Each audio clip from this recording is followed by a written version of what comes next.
రాష్ట్రంలో అతిపెద్ద విస్తీర్ణం కలిగిన చెరువుల్లో ఒకటది. 20 గ్రామాలకు తాగు సాగునీరు అందించిన చరిత్ర దాని సొంతం. గత పాలకుల నిర్లక్ష్యంతో చుక్క నీరు లేక ఎడారిగా మారింది.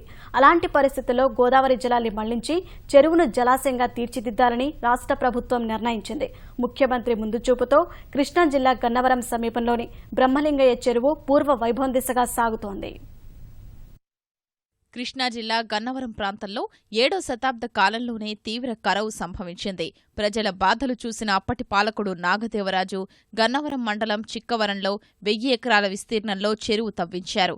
వర్షపు నీటిని నిల్వ చేసి కాలువల సమర్థ నిర్వహణతో ఏడాది పొడవునా చెరువులో నీరుండేది. పంటలు సమృద్ధిగా పండేవి. 20 గ్రామాల పరిధిలోని 8000 ఎకరాలకు చెరువు ద్వారా నీరందేది. కాలువల నుంచి ప్రజలు తాగునీటిని తీసుకెళ్లేవారు. ఈ ప్రాంతవాసులకు చెరువు వరప్రదాయినిగా ఉండేది. రాజులు రాజ్యాలు పోయి ప్రజా ప్రభుత్వాలు వచ్చిన తరువాత చెరువుపై సీతకన్ను వేశారు. నిర్వహణ లోపించింది. బ్రహ్మయ్యలింగం చెరువు వైభవం కోల్పోయింది. పనిలో పనిగా కొందరు కబ్జాదారులు చెరువులో కొంత భాగాన్ని ఆక్రమించారు. ఆయకట్టు క్రమేణా తగ్గిపోయి 2300 ఎకరాలకు దిగజారింది.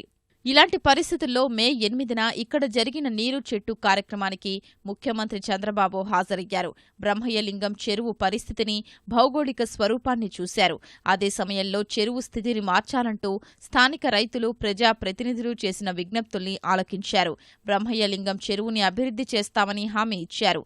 నీరు చెట్టు ద్వారా 50 కోట్ల రూపాయలు వెచ్చించి పూడిక తీయించే పనులు చేపట్టారు.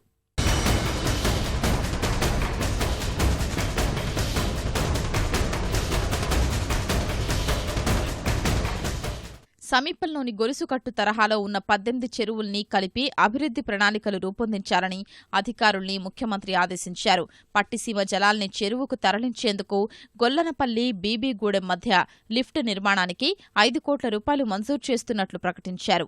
బ్రహ్మయ్యలింగం చెరువుకి ఆ నీళ్లు తీసుకురావడానికి 5 కోట్ల రూపాయలు అవుతుంది. లిఫ్ట్ ఇరిగేషన్ పెట్టాలి. లిఫ్ట్ ఇరిగేషన్ పెట్టే బాధ్యత ప్రభుత్వం తీసుకుని ఈ చెరువుకు పూర్తిగా నీళ్లు ఇచ్చే బాధ్యత తీసుకుంటాం. ఇక్కడ కూడా కొన్ని అడవులన్నీ డీఫారెస్ట్ చేస్తున్నాం. ఇక్కడ కూడా కొన్ని ఇన్స్టిట్యూషన్స్ వస్తాయి. ఈ ప్రాంతం చూస్తే చాలా బాగుంది. ఒక చెరువు కాదు, ఇంకా చెరువులు ఉన్నాయి. ఎయిర్పోర్ట్ 12 కిలోమీటర్లు.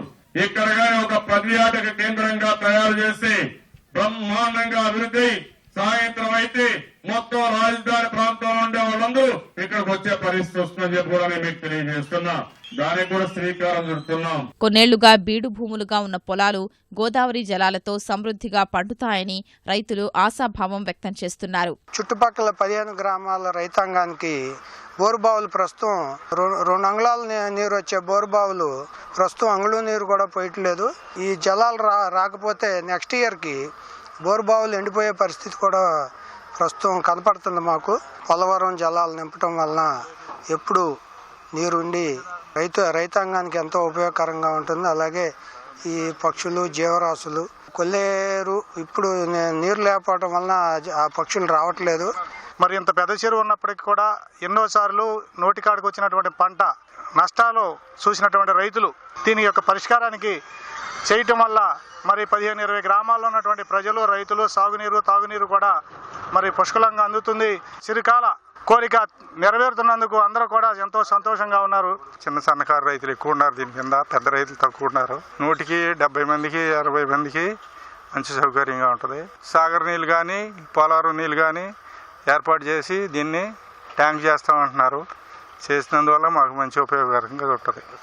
ఆ రోజే 20 సంవత్సరాల నాడే దీన్ని రిజర్వాయర్ చేయాల్సిన ప్రపోజల్ ఉంది. ఆ రోజు నుంచి ఈ రోజు వరకే జరగలేదు. ఇప్పుడు పోలవరం కాలం నుంచి మొన్న ముఖ్యమంత్రి గారు ప్రకటించారు. దానివల్ల మా గ్రామాలు కొద్దిగా అభివృద్ధి అవుతాయి, రైతులు కూడా అభివృద్ధిగా ఉంటారు. రేయింబవళ్లు, పూడికతీత పనులతో చెరువుల రూపురేఖలు మారిపోతున్నాయి. స్థానిక శాసనసభ్యుడు వల్లభనేని వంశీ, జలవనరుల శాఖ మంత్రి దేవినేని ఉమామహేశ్వరరావు, జిల్లా కలెక్టర్ బాబు ఆకస్మిక తనిఖీలు చేస్తూ పనులు పర్యవేక్షిస్తున్నారు.